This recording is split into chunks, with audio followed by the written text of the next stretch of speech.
What up, what up, what up? Just got through watching Smack Volume 2. I think that it was overall a solid event.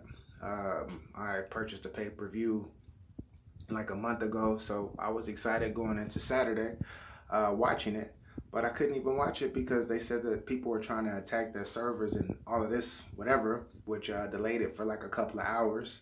So I didn't end up watching it actually fully through till Sunday.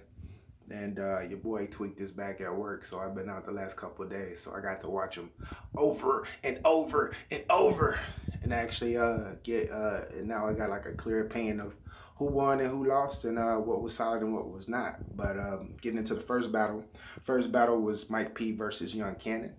Young Kannon came out swinging. Mike P came out swinging. It was a good back and forth.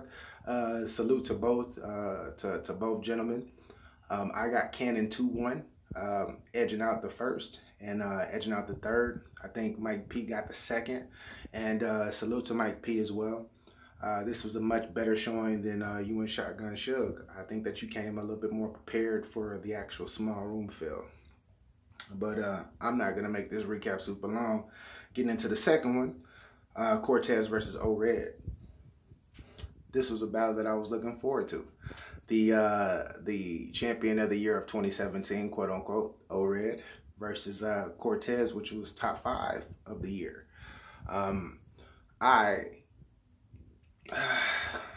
Cortez, I don't know if you were just trying to get a bag, if you was really trying to take this dude's head off, but I just didn't see your aggression, and it possibly could have been because the crowd was sitting there waiting for a little minute too for stuff to start. But I definitely got Red taking this 3-zip. And when I say 3-zip, it's not a body because Cortez was solid. But it wasn't that Cortez versus Bigg K or that Cortez versus B-Dot where he was aggressive and he was just nasty talking to the dude. He tried to, but O-Red is a vet and he showed why he was Battle of the Year. He did kind of stumble the second and third, which kind of made him made it look a little bit more suspect. But all in all, I think that O-Red won it clearly. Nobody though. Third match, Ttop versus Bigg K. Ttop came out swinging. Bigg K came out swinging too. But Bigg K, you got to switch up that style, sir. This is the URL. If you can't switch up that style, I recommend you go back to KOTD because they can tolerate that there and they can do the back-to-back punches the way that you do. But you're a good comedian and you do have some bars, but Ttop in that small room is super duper nasty and deadly, and that's a person that I would rather face him on a bigger stage than in a small room. But yeah, Ttop, I got Ttop 2-1. I think the first 2 rounds Ttop came out, knocked swung super hard, and he had Bigg K flusher. Tom sir. Oh my gosh, but anyways, third round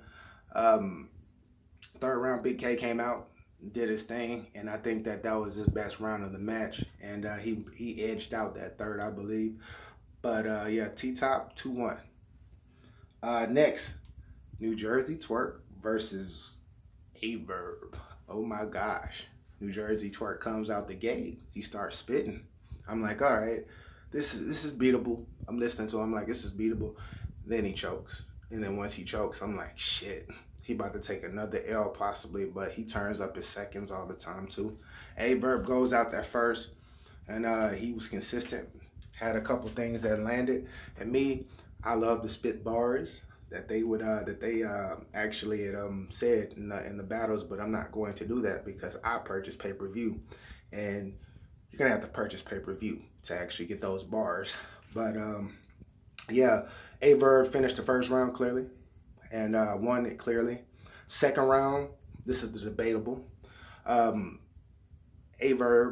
New Jersey Twerk goes first and he freaking kills and he turns up like he does. He reminds me of Tay-Rock, how every second round normally he does turn up, except for the Mr. Wavy, which we'll see. We'll see them drop. They better not drop it anytime soon because they got to try to get Twerk's buzz back up to where it's supposed to be. But anyways, Ayeverb came out second round swinging, saying that real stuff, coming out as a top tier supposed to, talking down, letting them know about, talking to him about himself, etc. It was alright, but New Jersey Twerk, that energy is something that I haven't seen in a long time from somebody that's coming up. So yeah, the third round, this is when it gets crazy. New Jersey Twerk goes. And for all of y'all people that haven't heard yet, he finally takes off his hoodie. And then the bar, I'm strapped in. That was the hardest strapped in he's had ever. That was the hardest strapped in he has ever. And with that strapped in, he takes off his hoodie. Everybody goes nuts in that small room. When they went nuts, like they had to shut it down for like 5 minutes. Like, oh my gosh, ah. And then you see this big ass tall dude with the receding hairline walking around here like, ugh. So hats off to you. So Verb goes the third round. Verb goes the third right after him, and he says some slick stuff too. But when you suck out the air, when you suck the air out of the room with that type of performance, I don't care. It could have been Hollow, it could have been Loaded Lux, it could have been anybody in there. At that moment, when Twerk took off that hood, he shut that bitch down. But anyways, yeah, I give Twerk the second and the third. I think that he edged the second, and I think he clearly got the third.